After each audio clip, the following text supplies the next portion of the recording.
The U.S. is heading into recession, and we may be in a recession. Everyone's like, "Wait a second! Yesterday, GDP was up 5%," and it was. That was the number for it was the first government estimate for the third quarter of 2023. It was up 5%, but it was very heavy on consumption and very heavy on inventory. When wholesalers and distributors build up inventory, that counts as GDP. Well, it's fine to build up inventory if people are buying the stuff, but if they don't buy the stuff and you're up to the rafters in inventory, you got to start writing it down. This is where you see, you go to the Gap and you get like 10 shirts and 5 pairs of jeans for $30. I mean, the inventory situation comes down to the consumer. Are people buying stuff? Welcome to Investor Site. Jim Rickards delivers a stark warning about the US economy, highlighting signs of an impending recession. Despite recent GDP growth, heavy reliance on consumption and inventory buildup suggests trouble ahead. With consumer spending slowing and indicators like gasoline consumption dropping, Rickards advises reducing stock exposure and increasing cash holdings. He suggests sectors like energy, defense, and mining as safer bets, while advocating for Treasury notes as interest rates are expected to decline. Find out why Rickards believes rates have peaked and why a recession might be on the horizon. It looks like the consumer hit the brakes in August. Now, the second quarter is July, August, September. Sometime around mid to late August, after 2 pretty strong months, and they were strong, the consumers just hit the brakes. Now, they've done enough to make the third quarter strong, but going into the fourth quarter, they may just, not show up for the game. A couple of reasons for that. Number one is during the pandemic, you go back to 2020, 2021, what was going on? Well, starting with Trump in, I think, June 2020, he gave everybody a $1,400 check. If you got a heartbeat, you got a check. And then Trump did it again in December 2020, just before he left office. It was another $600 check. Biden comes in and says, well, I can top that. And Biden does in February 2021, right after he was sworn in. Here comes another $1,600 check. And then when people got those checks, they saved a lot of it. So what happened in 2023?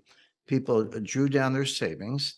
The savings rate got really low. Like they spent the savings they had. They didn't make new savings. And then they turned to the credit cards and ran up their credit card balances. Well, that feels good for a while. But then if you're paying the minimum, and rolling over the balance and you're at your limit, your credit limit's used up, and the interest rates are 20%, some of them are 28%, you're going to double that balance in 3 years.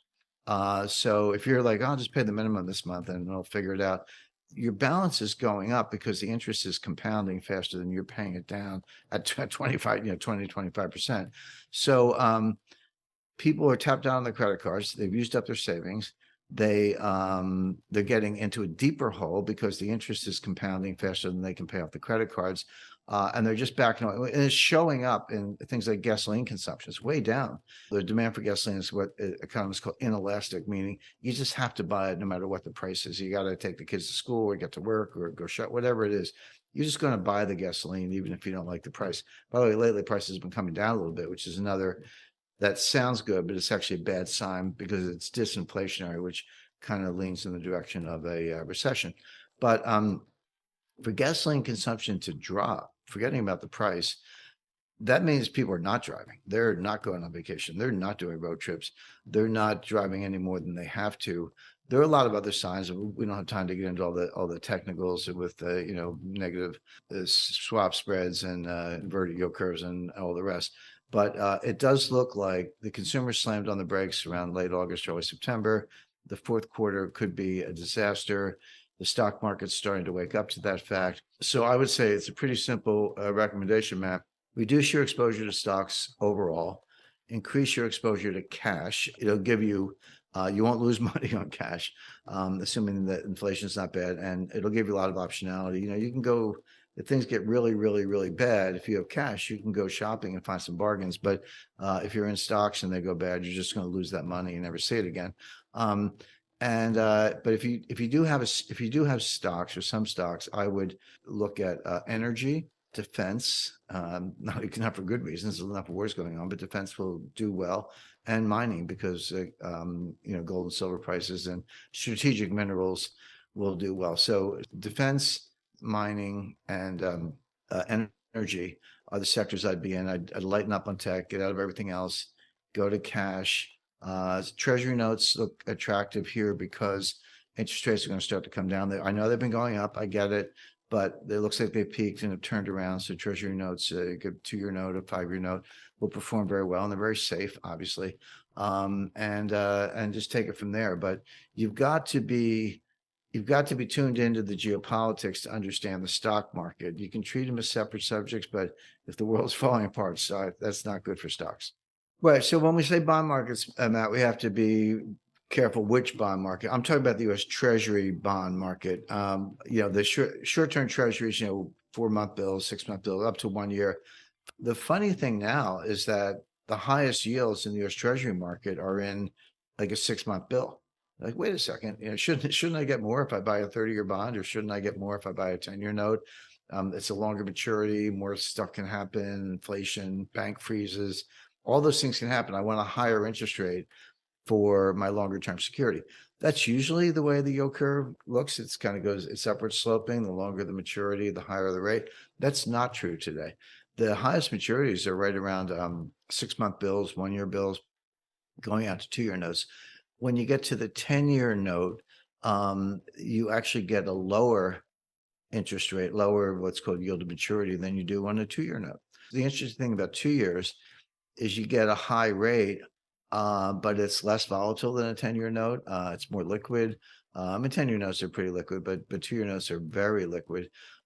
So you can actually have the best of both worlds. You can have a shorter maturity, which means less risk in some ways, and a higher interest rate. So it's like I said, the best of both worlds. But the highest interest rate is actually from 6 months to 1 year. So those are very, very safe securities, and they're paying like 5.25%, not quite 5.5%, but between 5.25% and 5.5% for a 6-month treasury bill. Why wouldn't you just buy one of those? I mean, it's more than what you get in the bank. Now, the answer is, well, yeah, Jim, that sounds good. But if interest rates go up even more, you're going to lose money on your capital. The value of the note or bond will go down if interest rates go up. That's bond math 101. Rates go up, prices go down. The opposite is true. Rates go down, prices go up. So you can make or lose money, but that inverse relationship kind of throws a lot of people, but that's just how it works. So yeah, buying a 2-year note that yields about 5.1%, very liquid, very safe, good return, more than your bank will pay you, more than most stocks will pay you. Why wouldn't you do that? Well, the answer is, if you think the 2-year note is going to go to 6%, you might not like it, because you're going to, if you hold it for 2 years, you'll get your money back. But if you want to sell in the meantime, you're going to have a capital loss on the note itself. So therefore, the next level of analysis is, well, what's going to happen to interest rates? Everybody wants to know that. In my view, they've peaked. They're going to come down. And if you like that action, you might prefer the 10-year note, because a longer maturity has a higher, not to get too technical, it's called DV01, dollar value 1 basis point. What it means is that, so interest rates come down a certain amount, 25 basis points, 50 basis points, or whatever. And I said bond prices go up, which they do. But how much do they go up? Well, the answer is, the longer the maturity, the more they go up. They're more volatile. And so the 2-year note's a really attractive piece of paper, very safe. You get your money back, liquid, you can get out of it, etc. The only reason not to buy would be if you thought rates are going to go up. I don't. I think they're coming down from here on out. But if you accept that view, then the 10-year note is going to have the biggest capital gains. Now, again, it's riskier. When I say risky, I'm talking about market risk. I'm not talking about credit risk. You are going to get your money back, but from a market risk point of view, if you had to sell it, a year from now or 6 months from now, for that matter, if rates go up, you're going to lose a little money on the value of the note itself. But if rates come down, not only do you get the 5% interest rate, which is sweet, but you're going to have a capital gain on the note, because that's what happens when rates come down. So the big question is, have rates peaked? And I would say they have. And I base that on what I said earlier about the economy. If we're going into a recession, we're going into a slowdown, we're looking at all kinds of geopolitical risks, stocks are coming down, then interest rates are going to come down too. Rickards warns of a potential U.S. recession Due to consumer spending constraints, he advises reducing stock exposure, favoring cash and short-term treasury notes. Sectors like energy and defense may fare better. Understanding interest rate dynamics is key. With caution advised, stay informed for sound investment choices amid uncertainty.